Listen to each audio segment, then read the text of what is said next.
solidarité, engagement, bénévolat, Radio Fidélité au cœur des assos.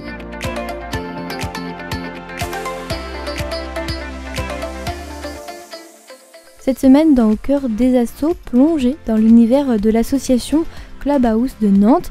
Découvrez leur approche innovante pour l'insertion des personnes souffrant de troubles psychiques, alliant une méthode collective fondée sur le faire ensemble et une approche individuelle centrée sur l'autodétermination de chaque personne concernée. Bonjour Aurélie et Camille, salariés et membres du Clubhouse de Nantes. Bonjour. Bonjour. Au Clubhouse, vous travaillez autour de la notion de rétablissement. Pouvez-vous nous en dire plus ?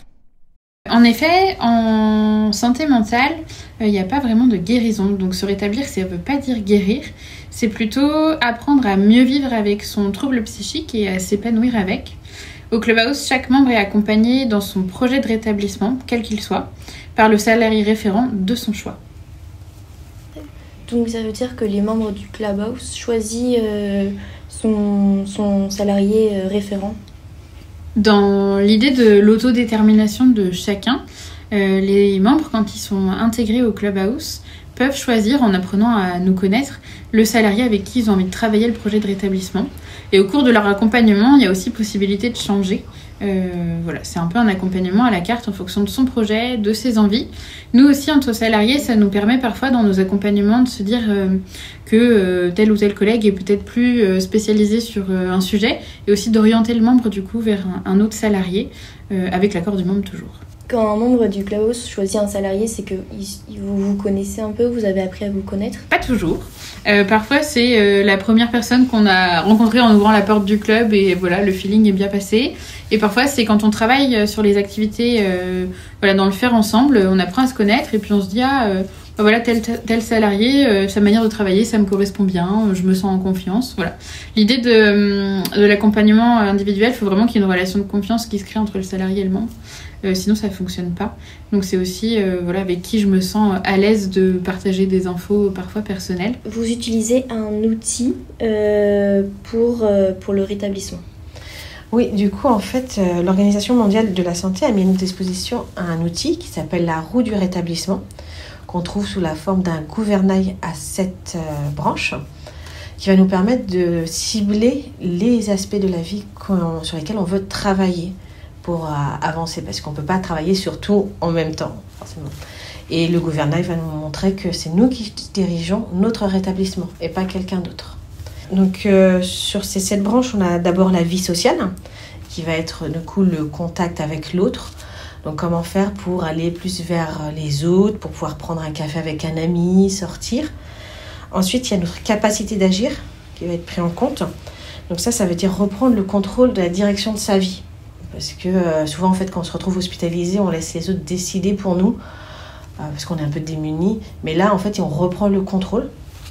Ensuite, il y a l'exploration de son identité. Là, ça va être apprendre à se connaître, à connaître ses valeurs, ce qui va nous permettre aussi après aller vers l'emploi, parce que ça nous permet de choisir aussi un emploi qui va nous ressembler. Voilà. Il y a la santé et le bien-être, qui est important, parce que effectivement, quand on a un trouble psy, souvent notre santé va se dégrader. Le problème, c'est que c'est un cercle vicieux. Plus la santé se dégrade, plus notre psychique se dégrade aussi, et ça continue comme ça. Donc, il faut quand même travailler sur ça. On va aussi aller vers le sens et les objectifs de la vie. Donc là, ça va être plus ce qui va nous animer spirituellement, ce qui va nous faire avancer en fait dans notre vie, dans notre philosophie de la vie. Sans espoir, on n'arrive pas à avancer, à aller très loin. Et pour finir, il y a l'inclusion communautaire. Donc là, c'est trouver sa place dans la société. Donc c'est trouver un travail, trouver un logement, toutes ces petites choses qui, moi, me semblent un peu moins importantes par rapport au reste. C'est d'abord le reste, puis l'inclusion communautaire, à mon sens. Et cette roue de rétablissement, elle vous aide ? Alors moi, j'ai travaillé dessus. Effectivement, ça m'a permis de déterminer sur quoi je devais travailler en premier.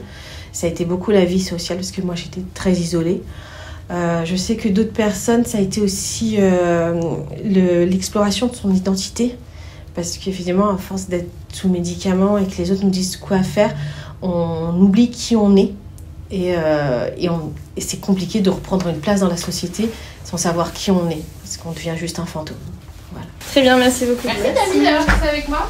Merci Camille. Merci à toi. Dans l'épisode de demain, nous serons avec 3 nouvelles personnes qui feront un focus sur l'insertion professionnelle et le parcours emploi.